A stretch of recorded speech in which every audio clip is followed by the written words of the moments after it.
Hi, everybody. Welcome to the fourth installment of Voices with Chronic Pain. At least I think it's the third or fourth. I'll number it once I post it.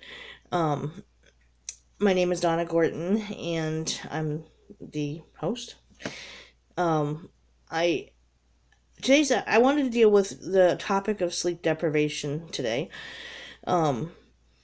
My normal pattern is I don't sleep much at one time because of, in addition to the pain from the fibromyalgia and any muscle spasms I'm having and so forth, I also have bladder issues.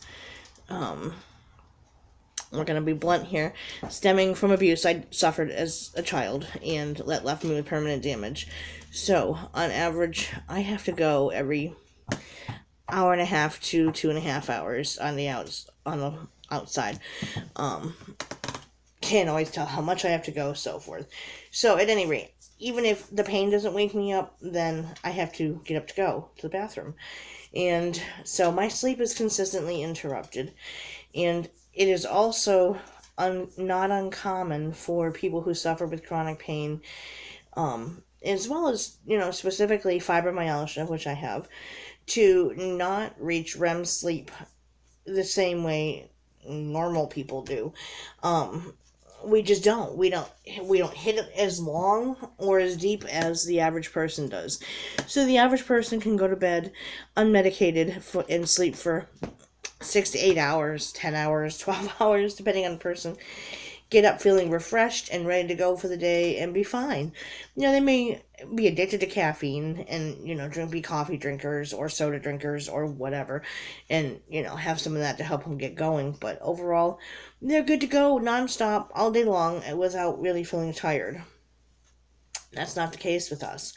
I'm sure many of my fellow, I don't know what to call us, chronic pain sufferers, Spoonies is a good one, which I'll explain another time for those who are unaware of that. For example, my sleep for today and last night consisted of making it to bed probably about 2:30, 3 o'clock by the time I could get to sleep. Sleeping until I think it was about 5:30 when I got up. And also, if I don't wake up on my own, my animals get me up because they're like, oh, breakfast time, regardless of what time I went to bed. And they want to eat. So I'll get up to feed them and so forth. And sometimes I can go back to sleep. Most of the time not. And I'll stay up after that for hours until, noon, 1 o'clock in the afternoon, whatever. By then, I'm really dragging and need a nap to get through the rest of the day. And I just took a nap and got up, and unlike the average person where a nap would be a beautiful thing, for us, most of the time it's like you get up and you say to yourself, God, I feel like death. It's not as refreshing. You have to have it because it's like someone unplugged and drained your battery, but at the same time, you don't get up feeling refreshed and recharged and ready to go again. When I got up, I had a horrible sinus headache and just felt like hungover and, ready to call do-over, take meds, and go back to bed. I did take meds before doing this so that I could be more here for you guys to do this. But at the same time, I still don't feel 100%. I still feel very fuzzy-headed behind my eyes, and, I am not a coffee drinker. Never have liked coffee. I've always wished I did because of the benefits of it, but it's just yucky. So I get by on, it's the Walmart store brand of Vivarin, the caffeine pills. Their brand, I don't know what it is that's different from a Vivarin. They compare it to Vivarin. But Vivarin makes me very twitchy and jittery and like racy heart and really anxious feeling. And theirs don't. It just is like a good boost to kind of get me going. So that's what I do when I'm really dragging. So I pop one of those because I gotta get in the shower and all that stuff. Which is also why my hair looks like this, because I had it pinned up. So yeah, like people always say that, oh, you know, if you only have to do this, this, and this, and you'll feel better. And if you got more exercise, or you ate better, or you did this or that, you would feel better. But they don't understand the role that the sleep deprivation plays. Science and studies have shown that, when you are sleep deprived for an extended period of time, that it takes its toll physically, emotionally, mentally, on every facet of your life. It affects everything, and your overall health, and your ability to cope with the pain levels. And you get, if you're exhausted, then you don't have the same level of fight in you to deal with pain, especially if it's bad, or to increase your activity level if you're just exhausted. And we go around in a state of constant exhaustion. And there is a poem out there, and it's called Spoons, and it's by Christina. Oh, what's her last name? I always pronounce it wrong. It sounds Italian. Master Antonio or something like that. If you Google it, it'll come up. And it's kind of become a mantra, especially, for anybody who deals with the energy issues, with chronic pain, fibromyalgia, whatever. It kind of relates your energy levels and activities to spoon usage. The author was out to lunch one day with a girlfriend at a diner, and her friend had made a crack about her energy levels. And the only thing she could think of to try to explain it to her in a way she would understand was she grabbed a handful of spoons. And she was kind of like, okay, well, imagine, getting up out of bed. There's one spoon for the day. And then you're only given 10 spoons for the day to get by on, which would equal your total energy usage for the day. And so you're given one spoon to when you first get out of bed, and that takes up one spoon. And then you have to shower, so that could be 2 spoons or 3, depending on what your issues are.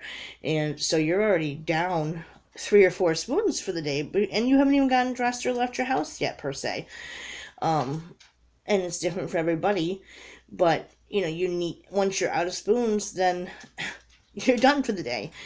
And people who are healthy and don't have chronic pain issues, etc., they don't understand that it takes on average 2 to 3 times more energy for people who suffer with chronic pain and fatigue syndrome issues to do the same activities that a healthy normal person does, and to get by with.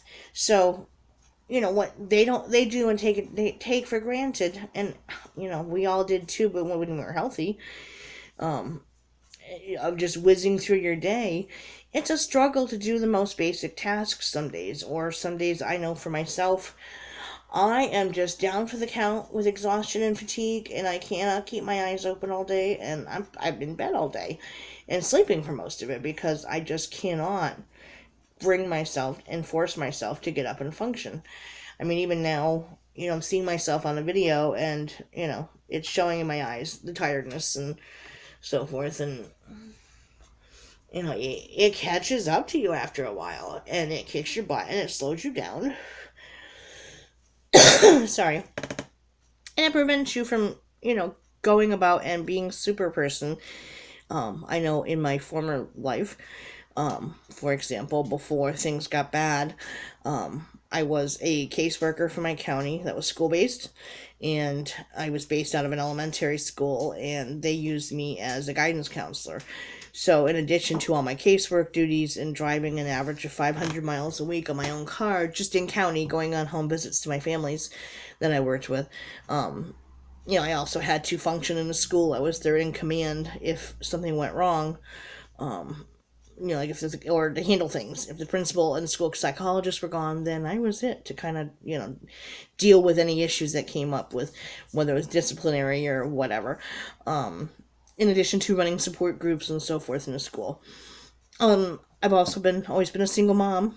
I have a daughter, and back then my mother was alive, and I took care of her, who also was down for the count and permanently disabled with severe chronic pain issues. And so I worked full time, and before I became a caseworker, I went to college full time in addition to working full time, and I was a family assessment worker at the time. So same idea. So yeah, I was on the go on average, 18 hours a day. When I would go from quarter to 4, quarter to 5 in the morning, nonstop until 11 o'clock at night, and you know, yes, I had the fibro for most of that time, but it really wasn't that bad back then. Yes, I was on pain meds and stuff, and it was a fake it till you make it. But back then, it was at a level where I could say, I don't have to live with the fibromyalgia. The fibromyalgia has to live with me, and then things progressed to the point where it kind of got the upper hand, got worse, and it has a more profound effect, and in part, I mean, it's not the only reason why I'm permanently disabled now, but it's certainly a big part of it. And I never thought it would get worse, but back then, looking back on that, I don't know how I got by and did all that. And I, especially now compared to how my life is now, looking back at that is kind of like mind-blowing of how on earth did I do all that for years. Because I had to, I guess. I don't even know. But at any rate, there's a difference in it to where some days now, like I said, I can hardly get out of bed. Or, it's a good day if I get up and I can shower and do dishes and pick up around the house. That could be a good day on some days. And a big day is, like, because I don't have a car and I'm stranded 5 miles from town in either direction, and I don't have, any network friends or family who can give me rides, I have to pay for a cab to get to town to run errands and run errands and to go shopping and stuff. So unfortunately, I have to condense that into a once a month trip because I can't afford, 2 or 3 times of $40 to $50 each pop to get me to town and to run errands. Even to go from here to 7 miles down the road to my post office, they want like $25. It's insane. When you're on a limited budget, you can't do that. That money is not there. So I have to condense it into a once a month trip to go do everything and to go get enough groceries for myself, my dog, and 2 cats for the month. It kicks my ass. There's no other way to say it. I could be down for the count for 2 to 3 days afterward and just be a mess of pain and exhaustion, and usually, it's come home, take care of the cold stuff, and then collapse because I just am hurting so bad. The pain meds aren't touching it, and when I get to that point, for me, I have to unplug. It doesn't make sense. My body unplugs me. It says enough, and that's the only thing that we usually will knock the pain levels down to a more manageable level. So that's what I have to do to handle that. And it's different for everybody, but at any rate, getting people who don't have any issues to understand this is our way of life. This is why we're not either able to work or it's limited, or why we can't be more active is, the sleep deprivation thing is a huge piece of it. And when you're sleep deprived, again, that makes the pain levels much harder to deal with, or pain can be higher because of the effects of the continued not enough sleep pattern. That can go on for years, or does go on for years. So at any rate, because I was just feeling kind of like, ugh, after I got up from my nap, I got thinking that would be a great topic to cover for today. So I'm going to go so I can go get my shower done and hopefully wake up more in time to, do supper and all that stuff. So until next time, be well, and love, light, peace to all of you, and gentle hugs, and send you any possible extra spoons I may have. If you have a chance, go look that poem up, read it, because it's profound, and you'll be like, oh my God, yes, of how well that fits things. And it doesn't matter really what's wrong with you. If you have chronic pain, it fits. So until next time, everybody, take care, be well, and I will see you for the next episode on Voices of Chronic Pain. Bye.